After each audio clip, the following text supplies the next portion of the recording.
un tiempo con Dios para meditar todo el día. La ascensión de Jesús. Y leemos en Juan capítulo 6, versículo 62. Y dice la palabra de Dios: ¿qué pensarán entonces si ven al Hijo del Hombre ascender al cielo otra vez? La ascensión de Jesús. Este versículo nos habla de el pensamiento que puede tener un hombre si pueden ver ascender a Jesús. ¿Pero de qué trata? ¿Qué está hablando Jesús aquí?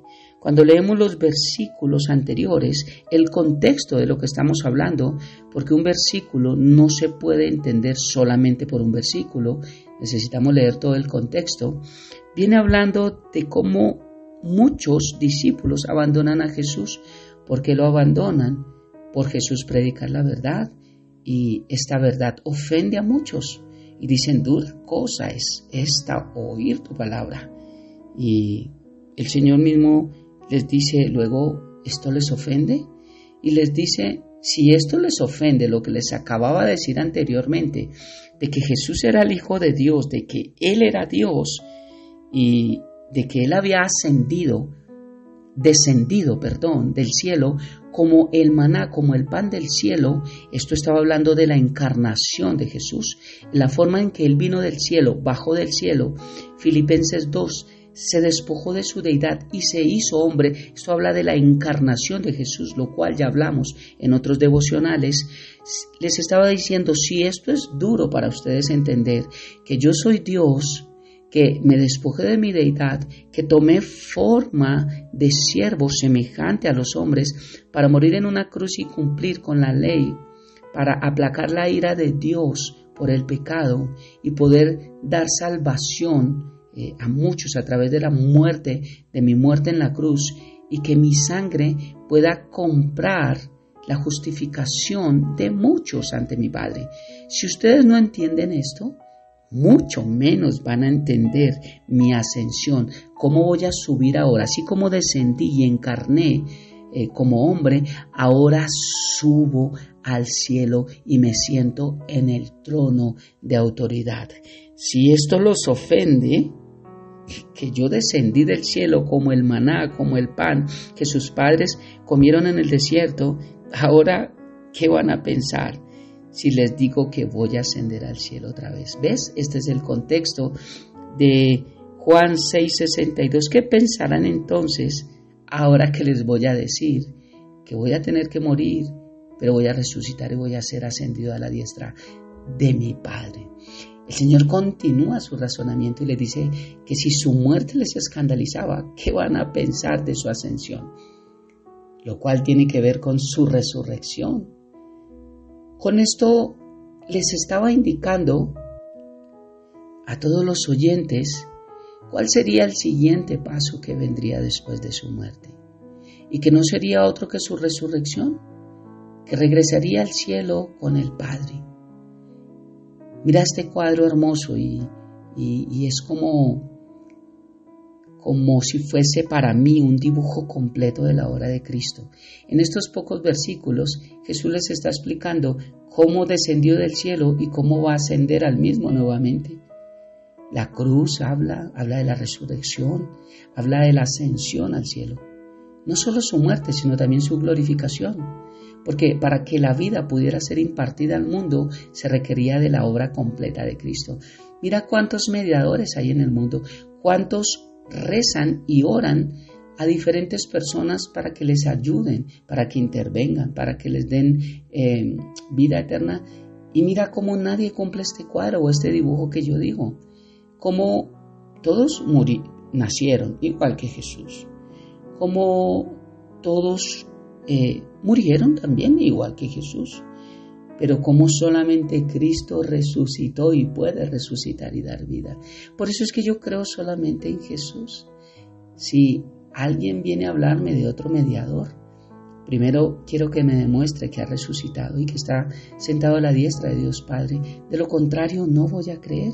Y es que la resurrección de Cristo es algo tan hermoso que el ateísmo, el gnosticismo y las religiones no pueden negar, porque históricamente, geográficamente, y bajo la ciencia está comprobado. Y es algo de lo cual tradicionalmente se ha hablado desde el mismo momento de la cruz. Esto no es algo que sucedió y 2000 años después venimos a hablar de una historia y decir, es que dicen que hace 2000 años. No, desde que Jesús murió, esto se empezó a hablar. La muerte de Cristo Jesús se empezó a predicar desde el otro día. Y vemos cómo Jesús a los 8 días se presentó a sus discípulos y no estaba Tomás. Esto no fue a los 20 años que Jesús se les presentó. Fue inmediatamente. O sea, no hay dudas de la resurrección de Cristo Jesús. Después se volvió a presentar cuando ya estaba Tomás. Nos muestra la palabra cómo se les presentó a algunas mujeres, cómo se le presentó a los que estaban camino a Damasco, cómo a Emaús, cómo se les presentó a Pablo camino a Damasco, cómo se le presentó a más de 500, a muchos. En este relato de Pablo camino a Damasco, cuando era Saulo de Tarso, cuando él era perseguidor de cristianos, habían pasado 2 años después de la crucifixión y muerte de Jesús. Y allí Pablo no sabía de la resurrección de Jesús porque él perseguía a cristianos. O tal vez no le interesaba, porque le interesaba era su ley, porque él era fariseo. Dice el mismo fariseo de fariseos. Pero mira cómo 2 años después él se reúne, nos dice el libro de Hechos, con los apóstoles.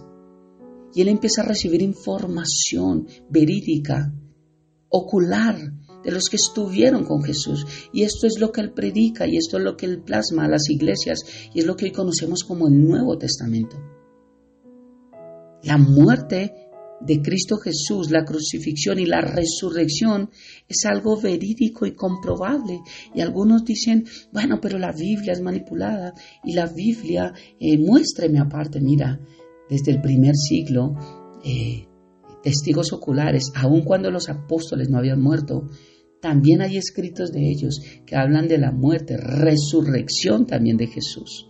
Algunos, para no tocar este tema tan largo, Josefo, Tácito, Luciano, Meribar, Serapión, e incluso el Talmud judío admite la crucifixión de Jesús. Y mira cómo muchos años antes se había hablado de cómo iba a morir Jesús. Jesús, siendo Dios, él mismo habló cómo sería su muerte. Y se habló muchos años atrás que sería a través de una cruz.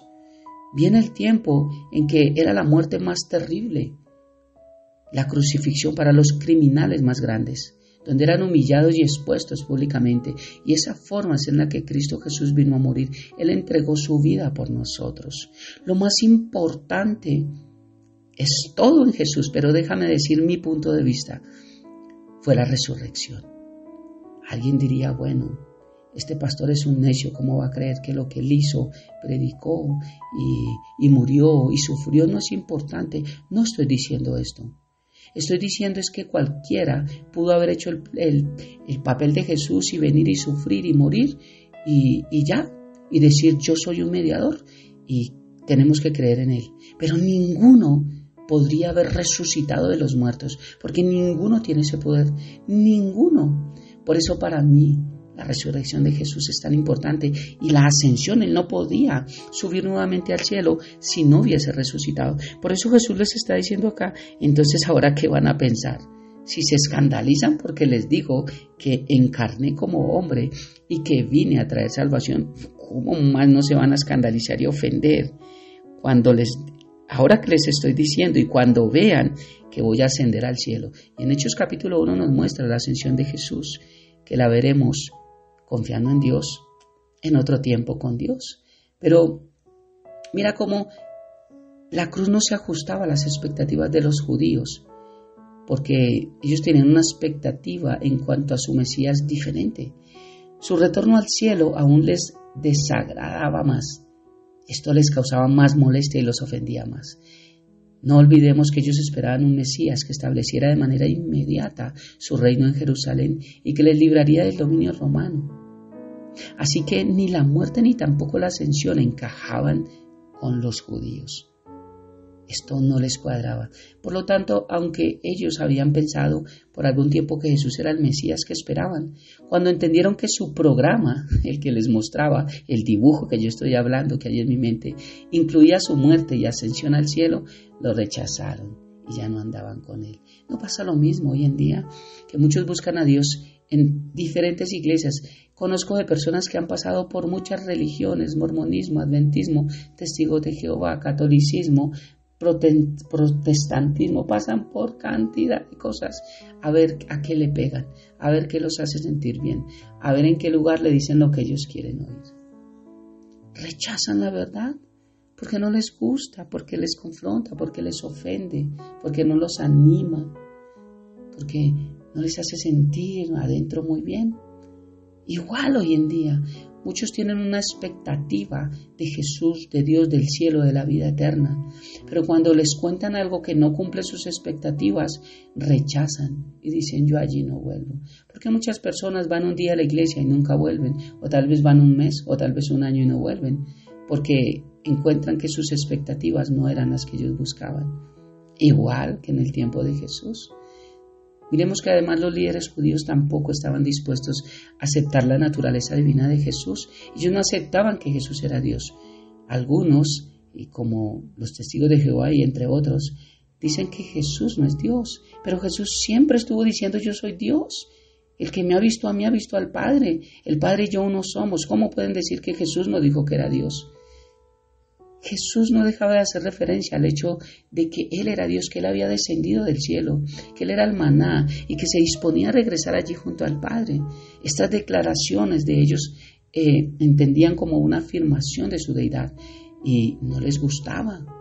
El problema con el fariseísmo y los judíos de ese tiempo era que Él se hacía pasar por Dios. Claro que lo era, pero como ellos no lo creían y no eran sus expectativas, entonces no lo aceptaban.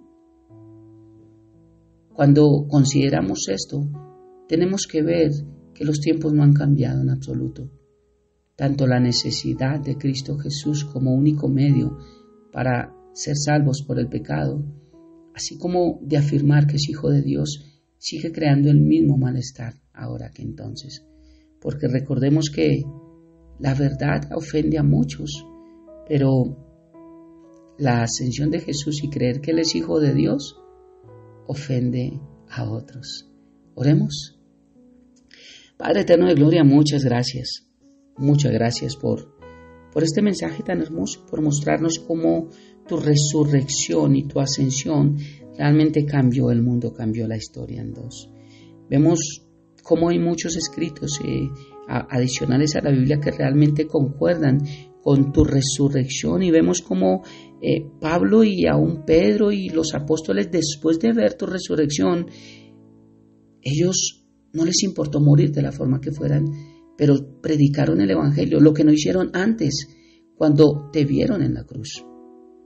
Mira cómo es real tu resurrección, que una persona puede dar su vida a causa de lo que realmente comprobaron. Cómo esto nos muestra y tu palabra nos enseña cómo te apareciste después de tu resurrección, cómo moriste realmente, cómo tu resurrección impacta a muchos. De hecho, la conversión de el mismo hermano de vientre de Santiago y de Pablo es real a través de comprobar tu resurrección. Es un hecho que no podemos negar, es un hecho que cambia nuestras vidas. Es un hecho que para algunos, para las religiones y para los que se ofenden con tu palabra, van a pensar que es una locura, que alguien vino como hombre, murió y ascendió al cielo para darnos la bendición de darnos vida eterna y perdonar nuestros pecados. Pero para otros es un motivo de agradecimiento, de humillar nuestras vidas, de inclinar nuestros rostros y decirte, Padre, no somos merecedores de esto. Jesús, no somos merecedores de tu muerte. Y Espíritu Santo, no somos merecedores de tu guía, de todo lo que tú haces. Pero gracias por darnos vida eterna y gracias porque nosotros sí creemos que tú eres Dios, Creemos en esta preciosa Trinidad. Por eso, gracias por un día más de tu palabra. Te amamos y te bendecimos, Padre, y entregamos este tiempo en tus manos, habiendo orado a ti. En el nombre de Jesús y bajo el poder y la unción de tu Santo Espíritu. Amén y amén. Bendiciones del cielo para todos.